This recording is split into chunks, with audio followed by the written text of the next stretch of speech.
welcome in to Dan Tony Sports, first episode of Dan Tony Sports of 2022. I'm joined tonight by the other two-thirds of the three Dan band. We got Dan O'Shea, Dan Beebe. Guys, how you doing? What's up? All right. Happy to be back on. Been a while. Yeah, we, some of us got a little sick. We had some holiday time off. But all that matters is we're back, and so are the NFL playoffs. We're going to talk about them in just a minute. But first, I just want to touch real quick on something that I've been excited for quite a while.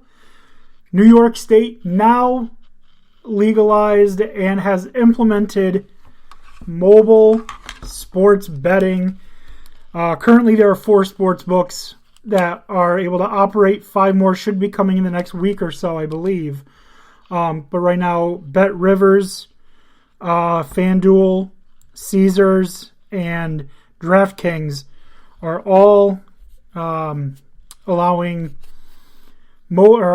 all operating, and so far I've been having fun placing my $1 and $2 bets.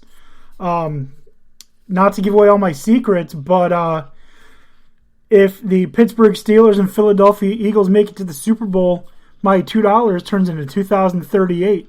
So there's that. There's that.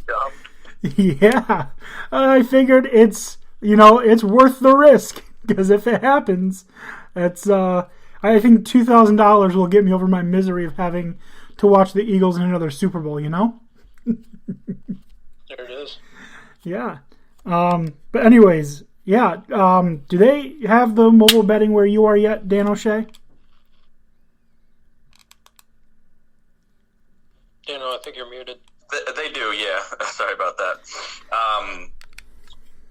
I was trying to actually do Caesars the other day, but it just refused linked to my bank account, so I wasn't able to get in on it. But I'm waiting for their customer service to figure it out, and then I'll be right with you.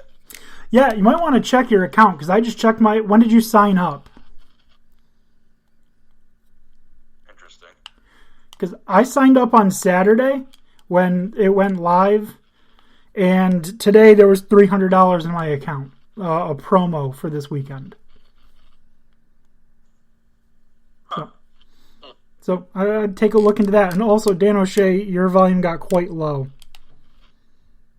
Yeah, my device is bugging out there. I think I just figured it out, though. All right, cool.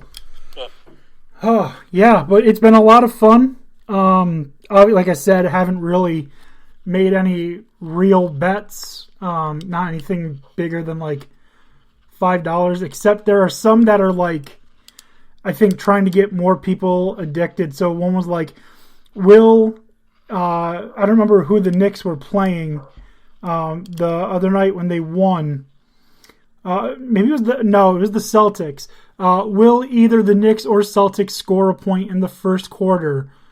And it was basically double your money. So I'm like, yeah, I'm going to throw 50 on that because it's going to happen.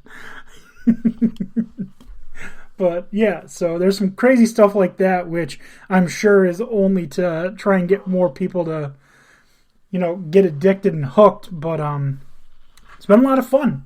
It's like a little game if you know how to control it, which also make sure if you are going to be doing betting that you are able to control yourself, and that you do not get sucked into the addiction so bad that you cannot afford to pay your bills and all of that. All of the apps that I've been on make the phone number for help with betting addiction pretty easily available to find. So if you see that you're having a problem, maybe check that out. Otherwise, I believe that was part of the deal with New York and stuff, to have that very prominent. Yeah, actually, I was looking through bets with one of my friends, just looking at like the most ridiculous long shot odds on anything, and he put $20 on this golfer that's 100,000 to 1 to win, He thinks he's about to be rich. It's not going to happen. But but yeah, so we were looking at that, and it was taking a long time of just, looking through things. And then I got a notification that says, "We see you've been logged in for 30 minutes and have only placed $2 worth of bets. Is everything okay?" I was like, wow. Like, what is that supposed to mean? Like, you think I fell asleep while betting? Or, like, calm down, Netflix. I'm still watching, yes.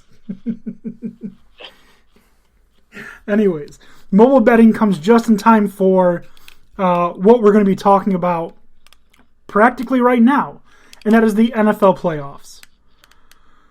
Whew, guys, am I excited for these playoffs. Dan, baby, I know you're excited too. Dan O'Shea, not so much. I mean, I'm excited because I'm still a football fan, but yeah, it's I'm sure I'm not as excited as you guys are, with a team that was nowhere near even sniffing the playoffs. So, listen, Jets have 2 top 10 picks in this upcoming draft. You've got your quarterback. They have a running back they like. You have Elijah Vera-Tucker, who is very good. You have Mekhi Becton, who's going to be coming back from injury and should step right back into being very good. Elijah Moore is nice. Corey Davis is good. I feel like you need to repair that relationship with Marcus May so he doesn't want to leave. I mean, he just kind of screwed himself with that DUI and everything that he got, so I'm not too concerned about him anymore because he just, he basically destroyed his chance at a truly big contract. So we'll see. Saleh and Joe Douglas are big on character, and that's what they've been drafting and everything is high character guys, and so we'll see if they even want him back, to be honest. I wouldn't be super surprised if they don't, and if they decide to go after somebody else in free agency, maybe the draft. There's been talk of Hamilton. Yeah, he's going to be good too. Not too concerned about May anymore. I'm not going to lie.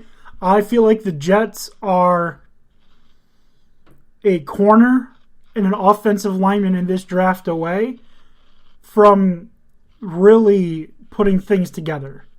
And I'm not saying they're going to compete next year for playoffs, but the year after that, the trajectory they should be going on, I expect playoffs in 2023 to 2024 season.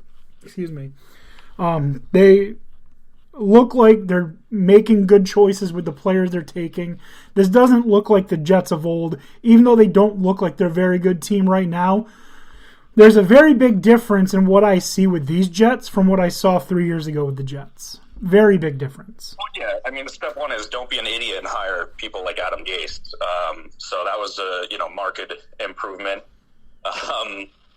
The one good thing about Gase is that he led to Joe Douglas's hiring, and I'm still cautiously optimistic about Douglas as a GM. I like a lot of the moves he's made. He's been a wizard with trades.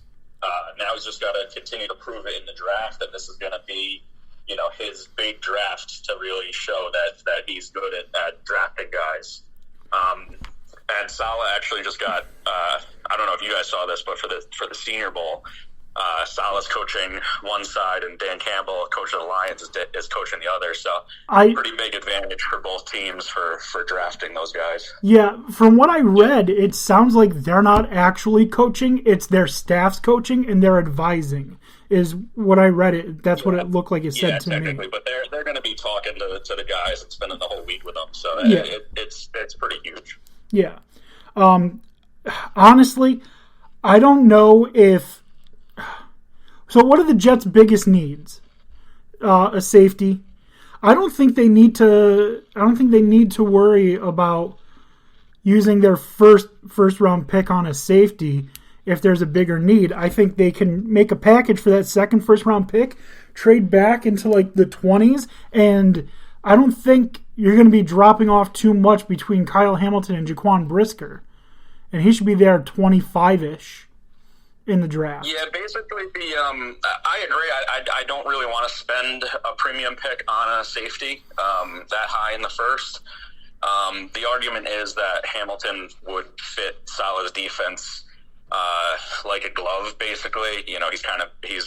He's a safety, but he can play down in the box. He's rangy. He's fast. He can cover a tight end. He can cover even, he can cover the slot at times, and then he can stop the run. So, I guess I wouldn't hate it. You just gotta hope they know what they're doing, and that he's like the quarterback of the defense from day one. But yeah, I wouldn't mind.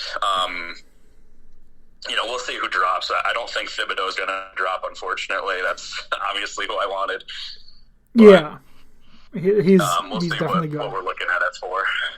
Yeah. Like I said, Kyle Hamilton, very good player. His best attribute is he's aggressive, whether it's looking for the ball or looking to tackle. He makes smart plays. It's a completely different style than... the other safety I'd mentioned, Jaquan Brisker, who I'm partial towards because he went to Penn State, but definitely a different style, and he probably does fit, that opportunistic Jets defense better than Jaquan Brisker, who I think is slightly worse in coverage, but I think is a better, tackler, better open field safety. So it just all depends on, like you said, the scheme fit. What else do the Jets need? They need D-line. I think they're set, for the most part, at wide receiver, right? Corey Davis going to be coming back. If he can stay healthy all season, Elijah Moore obviously stepping up. I really think the Jets are getting set. And I'm not saying, like I said, that they're going to be in the playoffs next year. But the year after, I expect them to compete for a playoff spot. Definitely. Yeah, that's the trajectory that I'm thinking of as well. A lot of fans are already impatient with Salah and Zach Wilson and calling, him a bad head coach and Wilson a bust. And it's kind of ridiculous. It's both of their first years. There's going to be some growing pains, some rocky stuff going. And you drafted second overall for a reason. Yeah, you gotta give them some time, and I understand being impatient because we haven't been in the playoffs in over 12 a decade years now. 12 years? Was it 2010 season? Yeah. So I definitely understand the impatience. I feel it as well, but we were messed up pretty badly by the prior GM and then by Adam Gase. It's a new tenure, and you gotta give guys some time. There no one is able to turn around a team instantly. I'm telling you right now, the way I watched some of the Jets games this year,